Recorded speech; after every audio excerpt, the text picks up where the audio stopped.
K-pop nggak? Suka, Kak. Suka dong. Lumayan. Suka. Seberapa K-pop kamu? Wallpapernya Jeno, NCT Dream. Na na na na. 50-70%. Boleh tunjukin gerakan Blackpink? Hit you with that. Stray Kids I stay. Ige uri tang tang tang tang tang. Hari gini siapa sih yang nggak tahu K-pop? Tahukah Anda? Indonesia merupakan negara dengan fans K-pop terbanyak di dunia. Pada tahun 2021, Twitter merilis berdasarkan Unique Authors, Indonesia berada di urutan ke-1 dengan fans K-pop terbanyak di dunia. Korean Pop atau K-pop kini sudah tidak asing lagi bagi warga Indonesia. Musik pop yang berasal dari Korea Selatan ini terkenal dengan beat musik bertempo cepat, dibawakan oleh girl group dan boy group dengan koreografi modern dance berbeda pada setiap lagu. Di negara asalnya, K-pop mulai dikenal sejak kemunculan boy group Sotaeji pada 90-an dan mencetuskan lahirnya agensi-agensi hiburan besar di Korea Selatan. Dari agensi-agensi tersebut, bintang K-pop yang dikenal sebagai generasi pertama seperti HOT, Shinhwa, G.O.D, BoA, Psy mulai muncul. Namun di Indonesia pada saat itu akses terhadap K-pop masih sangat minim. Di tanah air, penggemar K-pop mulai bermunculan sejak generasi kedua atau sekitar 2008-2009. Boy dan girl group seperti TVXQ, Super Junior, Big Bang, 2PM, 21, SNSD atau Girls' Generation, hingga SHINee mulai dikenal masyarakat Indonesia. Kemudahan akses internet membuat grup generasi selanjutnya menjadi semakin mudah dikenal. Fans grup seperti EXO, BTS, Seventeen, Twice, Blackpink, Red Velvet, NCT, dan lainnya tumbuh dengan cepat sejak generasi ketiga ini. Selamat datang di Gubuk Deritaku. Disinilah aku bekerja dan disinilah hasilnya. Haha. Adik aku lagi. Jennifer Wirawan salah satunya. Perempuan yang akrab disapa JW ini mengaku sudah menyukai K-pop sejak 2013. Ia tidak hanya menyukai satu grup, tapi beberapa. Di kalangan penggemar K-pop, istilahnya multistan. JW merupakan penggemar beberapa grup K-pop, seperti Super Junior, NCT, Seventeen, BTS, Red Velvet, dan aespa. Selain gemar mengoleksi album dan merchandise grup K-pop idolanya, ia juga rela menyambangi berbagai negara untuk menyaksikan konser para idola. Kenapa aku nonton berkali-kali? Karena aku nonton semua angle-nya berbeda. Semua momennya tuh berbeda, interaksi sesama membernya pun beda. Dan aku suka kayak misalnya di Korea nontonnya di yang gede, nonton dulu di floor, lantai yang dasar ya. Yang jujur gak bisa kelihatan semuanya, tapi ketika mereka nyamper deket, tapi duduk di paling atas yang katanya sih lebih dekat sama Tuhan ya. Gitu. Di lantai 3 jump shield, yang kalau misalnya di bawah itu member siapa ya? Aduh gak kelihatan gitu. Tapi aku jadi bisa melihat light sticknya semua berubah warna. Ketika lagu rainbow sebelah sini merah, kuning, hijau, biru gitu kan kayak Mejiku Hibiniu, kayak kalau kamu di bawah kamu nggak bisa lihat. Sementara kamu bisa lihat itu ketika kamu ada di paling atas gitu, yang kayak bagus banget. Even kayak ngelihat light stick aja aku bisa nangis gitu. Sebagai penggemar garis keras, Dara berusia 26 tahun ini tidak khawatir akan komentar miring kesukaannya yang luar biasa terhadap K-pop. Menurut JW, K-pop lah yang membuatnya lebih bahagia. Pernah nggak ngerasa kayak, ini gue ngapain sih? Oh sangat sering. Karena mungkin aku tadi udah cerita, aku dari kecil suka koleksi. Dan aku belinya juga kalau misalnya dilihat kayak album gitu kan. Kalau photocard emang demi kesenangan pribadi ya gitu. Kalau album aku lebih berpikir kalau ini adalah cara aku mendukung para idol ini gitu ya. Karena kalau misalnya orang-orang kan mungkin ngelihatnya kayak yang suka K-pop kan mereka punya pemikiran masing-masing pasti gitu ya. Tapi kalau misalnya mereka nggak ngerti secara langsung, mungkin mereka nggak tahu seberapa K-pop udah nyelamatin aku dan orang-orang yang lain gitu misalnya. Aku waktu kayak sedih-sedihnya ya udah tinggal nonton K-pop gitu kayak, ih kok senang lagi ya gitu loh. Penggemar K-pop memang identik dengan anak muda. Fans memang didominasi oleh mereka yang berusia 15 hingga 30 tahun. Namun, ternyata banyak loh penggemar yang berusia 40 tahun ke atas seperti Christine, Novi, Pamelia, dan Angel. Tidak kalah dengan yang muda, mereka juga kerap melakukan kumpul bersama untuk fangirling, mendukung idola mereka, Super Junior. Seperti kali ini, saya ikut serta dalam pertemuan mereka untuk nonton dan nyanyi bareng sesama fans Suju atau ELF.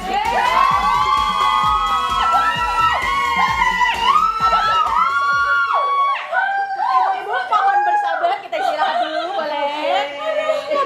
Ngobrol dikit ya. Ini gimana ini? Kenapa bisa sampai berkumpul kakak-kakak usia matang ini menonton opa-opa Suju? Boleh diceritain dari mana? Kita semua memang sukanya Super Junior. Terus dari kesamaan itu kita mencari satu fanbase dan kita ketemu di fanbase yang sama. Nah, kalau aku pribadi itu bener-bener ngebucinnya itu pas lagi pandemik. Nggak tahu pokoknya tiba-tiba keinget Suju pas lihat-lihat YouTube, inget lagi Suju. Oh, lagunya kan yang enak-enak itu gitu kan. Terus mulai ini deh, ada yang cakep tuh. Terus mulai lah kita ngulik-ngulik udah gitu ternyata variety show-nya banyak banget. Wah, ternyata itu jadi hiburan tersendiri ya buat kita mak-mak ini ya. Jadi ternyata dari K-pop yang dimana Suju ini ternyata menjadi ketemu yang sesama yang justru seumuran. Betul. Gimana tuh rasanya? Aduh, seneng banget. Tadinya aku paling tua di grup. Terus pas dia masuk, wah itu ada temennya gitu.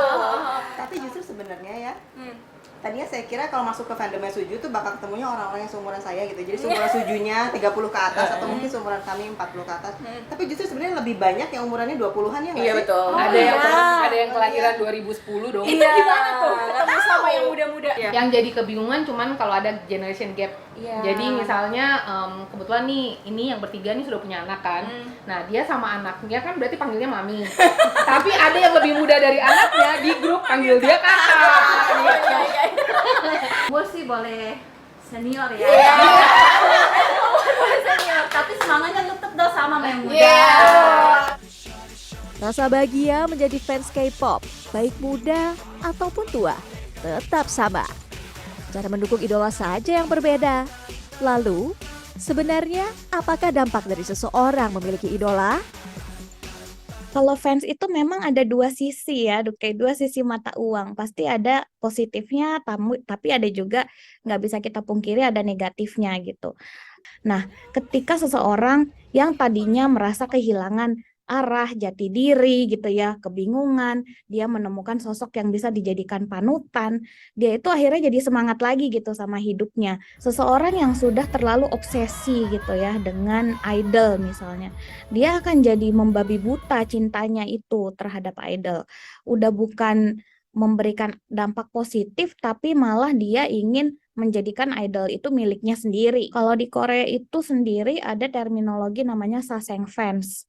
Ini sebenarnya sudah dianggap bukan lagi fans karena dia itu udah destruktif banget gitu ya terhadap idol yang dia suka, terhadap orang lain dan terhadap dirinya gitu. Ketika kita sedang berada di area publik lalu kita ketemu dengan idol gitu ya tanpa sengaja, kita sebagai fans yang baik, fans yang benar adalah memberikan ruang gitu bagi idol tersebut.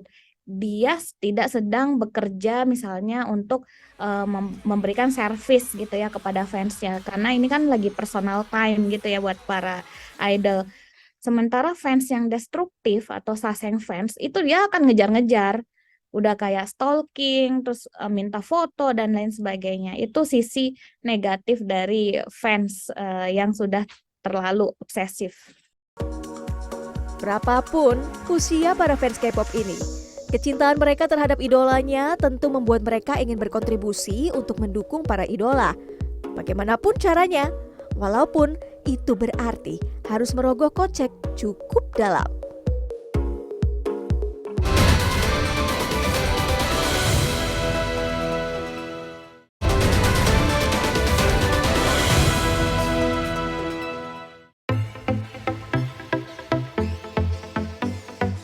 Sebagai fans, para penggemar juga mau berkontribusi untuk mendukung idola mereka.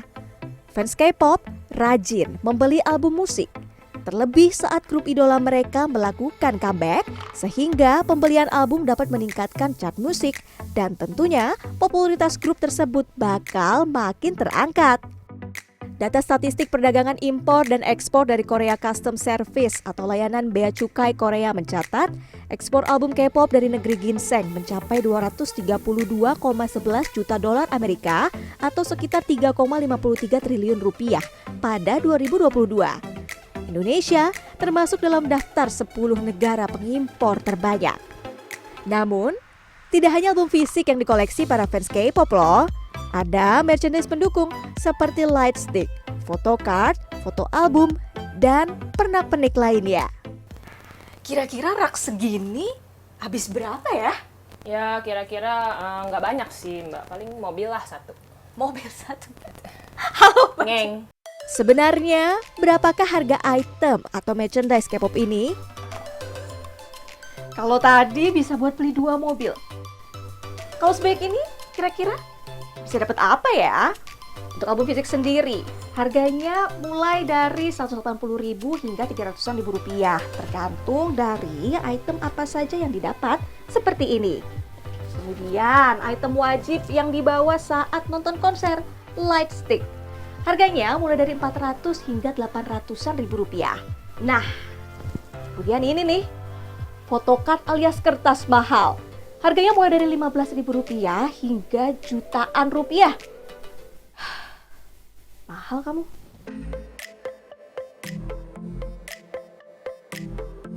Untuk mendapatkan merchandise, saat ini fans K-pop dapat menemukannya dengan mudah di online marketplace. Barang dan harga yang ditawarkan pun beragam, mulai dari yang official sampai unofficial bisa ditemukan.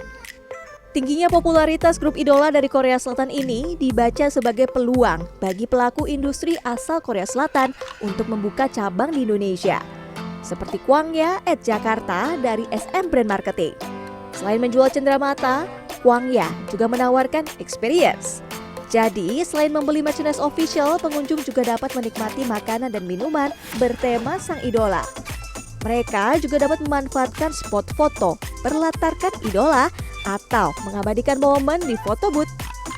Ke depan, Kwangya juga akan berkolaborasi dengan artis di luar naungan SM Entertainment dan artis lokal.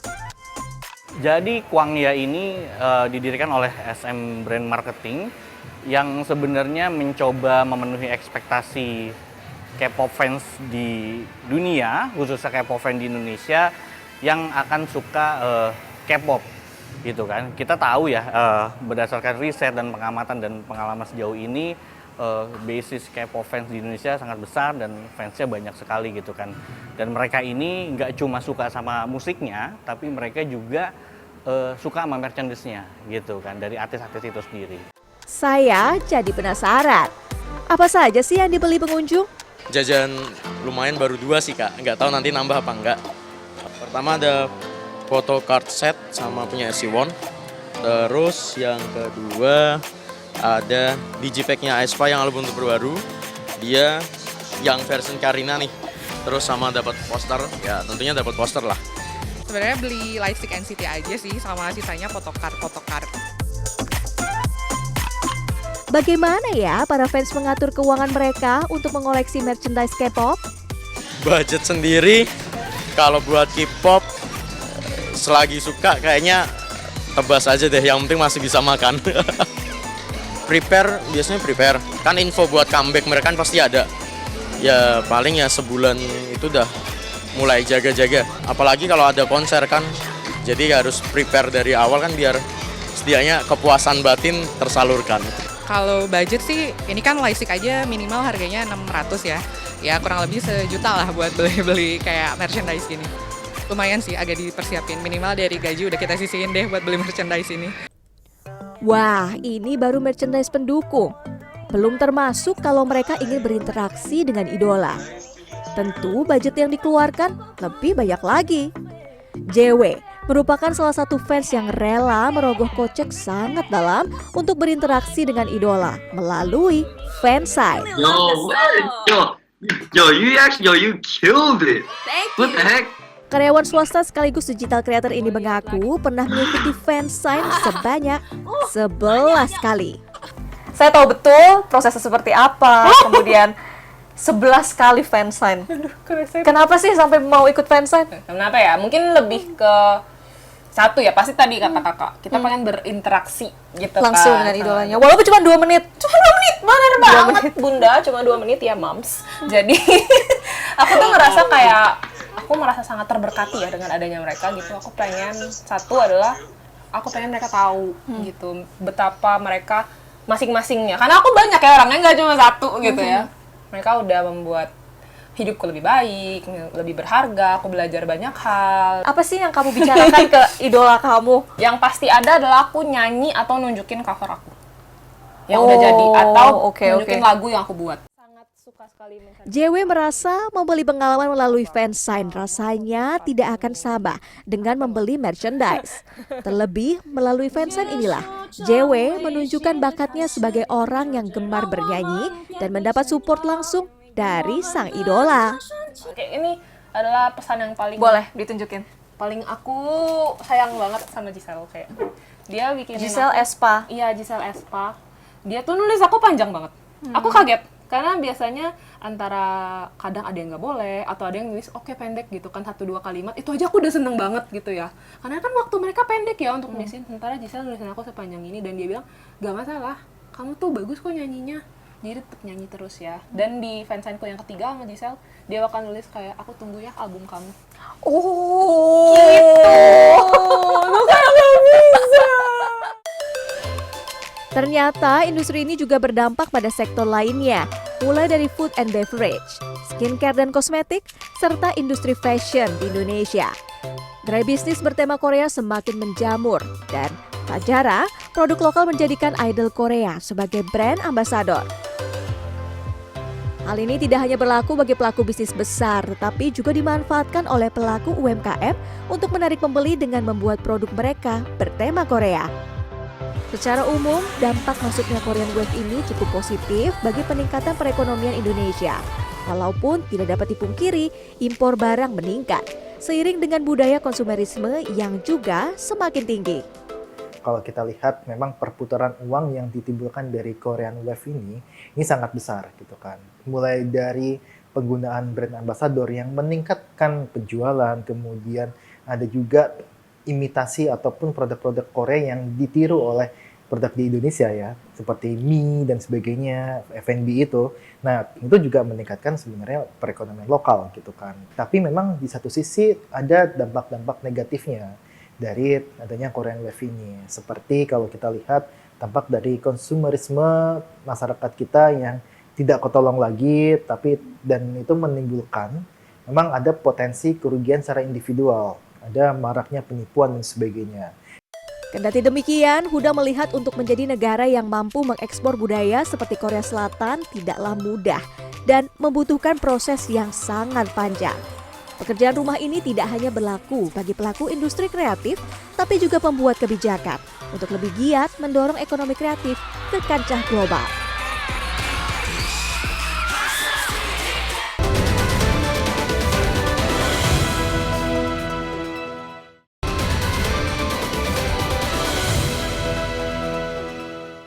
Menjadi fans K-pop rasanya belum lengkap kalau belum nonton konser. Disinilah para penggemar berkumpul untuk menyaksikan idola mereka dari berbagai daerah. Tapi apa iya kalau fans harus nonton konser? Ya iya dong. Fansnya kuy.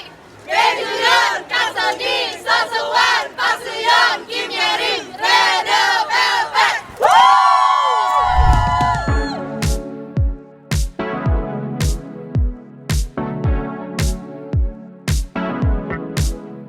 Saya menjumpai para fans Red Velvet Revelove yang sudah bersiap untuk menonton konser R2V in Jakarta. Penontonnya beragam. Pria dan wanita, anak-anak, remaja maupun dewasa, semuanya tidak sabar untuk menyaksikan girl group besutan SM Entertainment tersebut.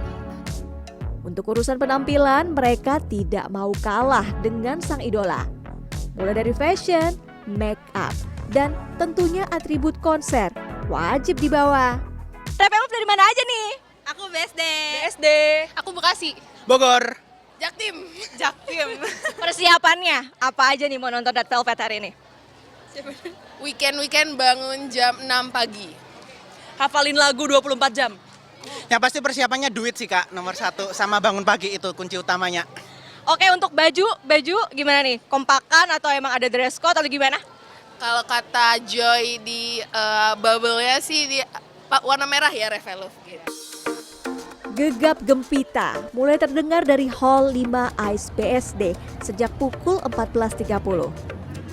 Para Revelove disuguhkan lagu-lagu hits Red Velvet seperti Feel My Rhythm, Queendom, dan Bad Boy. Kekompakan saat fanchan dan bernyanyi bersama merupakan bagian penting dari pengalaman menonton konser.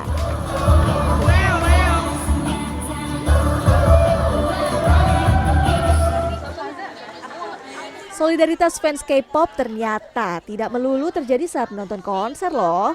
Tak jarang mereka melakukan kumpul bersama dan melakukan fan project.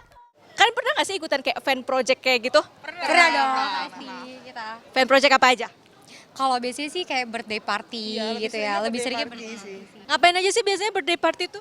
Birthday party tuh biasanya kita ngerayain ulang tahun pada saat si idolnya ultah, terus kayak kita tiup lilin gitu kan, terus bagi-bagi freebies, terus makan-makan. Ngobrol gitu.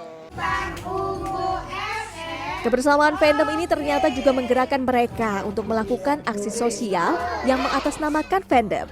Mereka bahkan mampu mengumpulkan donasi ratusan juta rupiah dalam waktu singkat. Iya, jadi kadang kalau di fanbase yang skalanya nasional gitu ya, kayak EXO-L Indonesia itu suka nge-share donasi-donasi gitu kalau ada musibah, terus kayak bencana kemarin Cianjur, terus kayak tragedi Kanjuruhan. Karena kita ngadainnya bareng-bareng gitu, jadi kayak lebih tertarik kan kalau misalnya sendiri atau dari orang lain gitu. Ini kayak misalnya EXO-L nih ada bikin aksi donasi, kita kayak oh EXO-L nih ikutan yuk gitu. Karena ikatan tadi sih kita sesama EXO-L, atau sesama fans yang lain gitu kan pasti ada gitu masing-masing fansnya gitu sih. Aksi sosial ini ternyata tidak hanya dilakukan ketika ada urgensi. Ada juga penggemar yang membuat komunitas sosial karena kecintaan mereka kepada idola.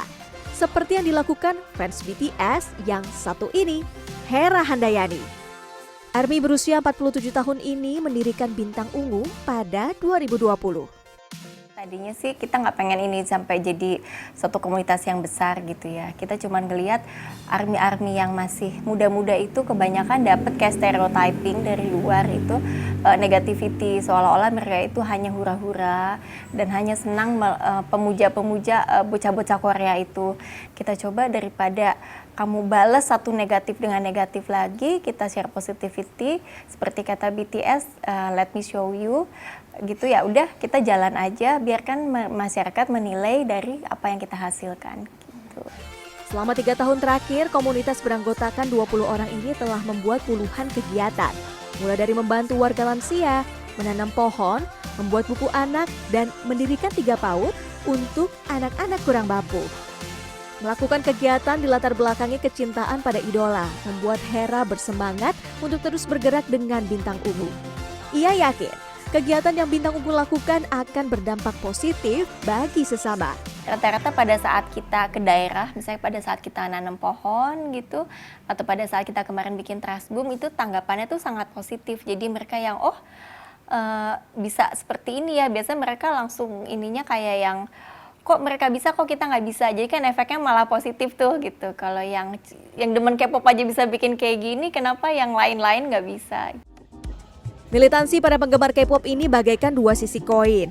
Tidak dapat dipungkiri, terkadang kecintaan mereka yang besar terhadap idola membuat emosi mereka tersulut dan terjadi perang antar fans untuk membela idola ataupun fandom mereka.